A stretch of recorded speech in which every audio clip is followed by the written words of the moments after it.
Spices বা মীন রাশির combination হলো এনারা বাস্তব জগতে থাকেন ঠিকই, কিন্তু এনাদের মন থাকে অন্য এক কাল্পনিক জগতে। এনারা ভীষণ কেয়ারিং হন এবং সিম্প্যাথেটিক হন। অ্যাস্ট্রোলজিতে মীন রাশিকে বলা হয় প্যাশন এবং ইমাজিনেশনের রাশি।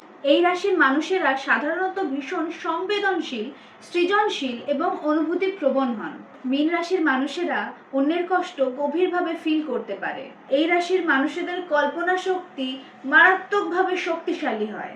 অনেক ক্ষেত্রে এনাদের নানান ক্রিয়েটিভ কাজের সাথে যুক্ত থাকতে দেখা যায়, যেমন গান লেখা, কবিতা লেখা বা গল্প লেখা। তবে বেশিরভাগ ক্ষেত্রেই এনারা বাস্তবের থেকে বেশি নিজের ইমাজিনেশনে, নিজের ফিলিংসে ডুবে যান। এই রাশির মানুষদের কাছে জীবনের একটাই মানে, আর সেটা হলো নিজের স্বপ্নকে বাঁচিয়ে রাখা। এই রাশির মানুষেরা সর্বদাই অন্যকে হেল্প করতে ঝাঁপিয়ে পড়েন। এনারা স্পিরিচুয়াল, সেন্সিটিভ এবং জেন্টেল হন। এই রাশির মানুষেরা ভীষণ রোম্যান্টিক হন। এনারা ডিপ, সোলফুল কানেকশনে বিশ্বাস করেন।